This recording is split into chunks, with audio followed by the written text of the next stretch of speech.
Welcome to the Explainer. Today, we're stepping into the shadows. You know, we love to believe we're highly rational creatures, totally in charge of our actions and our emotions. But, well, beneath the surface, there's this ancient psychological wiring constantly pulling the strings.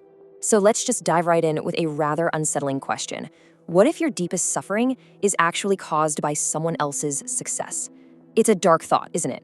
But honestly, it's absolutely fundamental to understanding how we secretly, subconsciously, react to the people around us.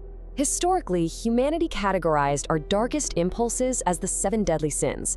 But psychologically speaking, these aren't just moral failings. They're actually ancient survival mechanisms. They're evolutionary wiring meant for a world of absolute scarcity, which now misfire, heavy misfire in our modern environment. And today, we're going to violently narrow our focus onto just one of them.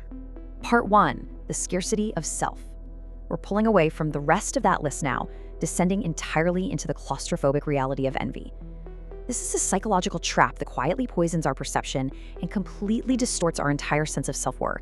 Now, exposing the true nature of this emotion reveals something pretty unsettling. Envy is not just a simple desire for things, right? It's not just wanting a nicer car or a better job. At its absolute core, envy is a dark mask for personal inadequacy. It's an internal wound, a really deep-seated self-contempt that simply projects itself outward onto others. See, when you feel envy, your brain is actually engaging in what psychologists call threat appraisal. I really want you to think about this for a second. Your subconscious quietly registers a peer's victory, maybe it's a promotion or a happy relationship, as a profound biological attack on your own survival. Literally, your brain is telling you that their success is a direct threat to your very existence. And this creates a brutal internal split. On one side, we have reality, where success and happiness are actually abundant, shared human experiences. But the envious mind, it's completely trapped in the scarcity mindset. It becomes utterly convinced that there's only a finite amount of happiness to go around. So if someone else gets a piece, that must mean there's less for you. Part 2, the digital panopticon. Look, envy has always existed. But when we enter the hyper-connected, toxic environment of the modern internet, well, the digital age weaponizes it on a completely unprecedented scale. Just consider the number 0. 0 likes, 0 comments, 0 notifications. Back in the day, social approval was kind of abstract, right? But today, social media algorithms have turned validation into a quantifiable, scarce currency. And when you open your phone and see a big, fat 0, it doesn't just feel like a quiet day. To the envious mind, it feels like an absolute erasure of your social status. Which brings us to a phenomenon known as parasocial validation. If we strip away the clinical jargon here, this is essentially a dark, silent addiction to a glowing screen that constantly judges you. You're relying on digital metrics, very often from complete strangers, to somehow sustain your fragile self-worth. It is an incredibly terrifying dependency. And this creates what we can map out as the loop of despair. You curate a false persona, you beg for algorithmic validation, you relentlessly compare your metrics against your peers, and when you fall short, your brain's pain centers actually light up.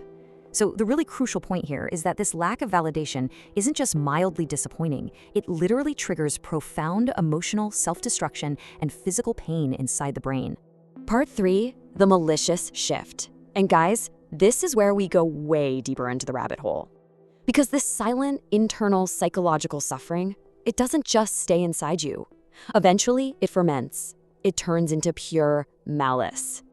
Psychology actually defines 2 paths of comparison. First, there is benign envy, which is actually helpful. It's an admiration that motivates you to grow and emulate someone you respect. But the modern digital age pushes us almost exclusively toward the second path, malicious envy. This is a hostile resentment. It triggers the amygdala, the brain's fear and anger center, to seek out sabotage. It demands retribution against the person who succeeded. Their success becomes your loss. It completely warps your perception of reality. You can literally no longer look at someone doing well without feeling like something has been stolen directly out of your own pocket. Watch how this corrosion happens in real time. A peer gets a promotion. Your subconscious reaction is deep rejection and shame, which translates outward into hidden resentment and passive aggression. A stranger posts a vacation photo. It triggers this massive anxiety over your own inadequacy, so you resort to trash talking and digital sabotage.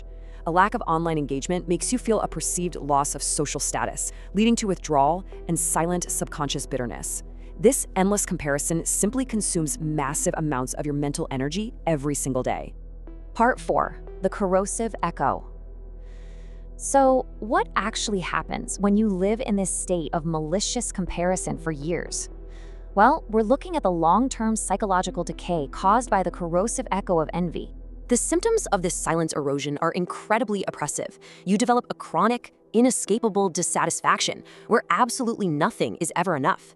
You suffer a total inability to experience joy for anyone else, which leads to deep emotional isolation and paranoia. You end up viewing everyday life through a fractured, totally toxic lens. The weight of carrying this mindset around all day, it's utterly exhausting. So, I want to leave you with this provocative question, and I want you to confront it honestly. Are you in charge of your choices, or are you being dragged by your own subconscious insecurities? Are your reactions to the world around you actually genuine, or are they just defense mechanisms masking your own self-contempt? Because the ultimate, deeply unsettling realization is this: envy does not destroy what others have, it destroys your ability to see what was already yours.